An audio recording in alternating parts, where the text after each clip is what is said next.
Prime time ಇಟ್ಗೆ ಸ್ವಾಗತ. ನಾನು ವಿದ್ಯಶ್ರೀ. ಮೊದಲಿಗೆ ಹೆಡ್ಲೈನ್ಸ್. ಸಿಎಂ ಸಿದ್ದರಾಮಯ್ಯ ಕೈಗೆ ಮುಡಾ ಹಗರಣದ ಕೆಸರು. ಪ್ರಾಸಿಕ್ಯೂಷನ್ ವಿಚಾರದಲ್ಲಿ ರಾಜ್ಯಪಾಲರ ಜಾಣ ನಡೆ. ಸುಳ್ಳು ಎದುರಿಸುವ ಶಕ್ತಿ ಇದೆಯಂತ ಸಿಎಂ ಸಿದ್ದು ಸವಾಲ್. ಮುಡಾ ಹಗರಣದಲ್ಲಿ ಮುಂದುವರಿದ ಮಾತಿನ ಸಮರ. 14 ಸೈಟ್ ವಾಪಸ್ ಮಾಡಬೇಕು ಅಂತ ಅಶೋಕ್ ಆಗ್ರಹ.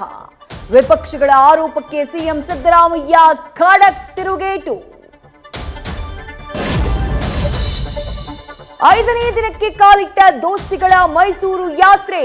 ಎತ್ತಿನ ಗಾಡಿಯಲ್ಲಿ ಜೆಡಿಎಸ್ ಯುವ ನಾಯಕ ನಿಖಿಲ್ ಕುಮಾರಸ್ವಾಮಿ ಸವಾರಿ. ರಾಜ್ಯ ಸರ್ಕಾರದ ವಿರುದ್ಧ ದಳಪತಿ ಬಿವೈವಿ ವಾಗ್ದಾಳಿ.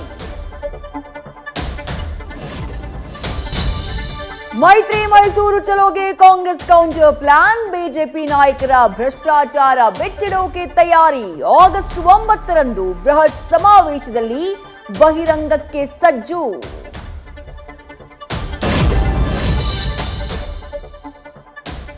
ಒಲಿಂಪಿಕ್ಸ್ನಲ್ಲಿ ವಿನೇಶ್ ಫೋಗಟ್ ಚಿನ್ನದ ಕನಸು ಛಿದ್ರ. ಐತಿಹಾಸಿಕ ಸಾಧನೆಗೆ ಕೊಳ್ಳೆ ಇಟ್ಟ ತೂಕ ಹೆಚ್ಚಳ. ಆಸ್ಪತ್ರೆ ಸೇರಿದ ಫೋಗಟ್ಗೆ ಪ್ರಧಾನಿ ಮೋದಿ ಧೈರ್ಯ.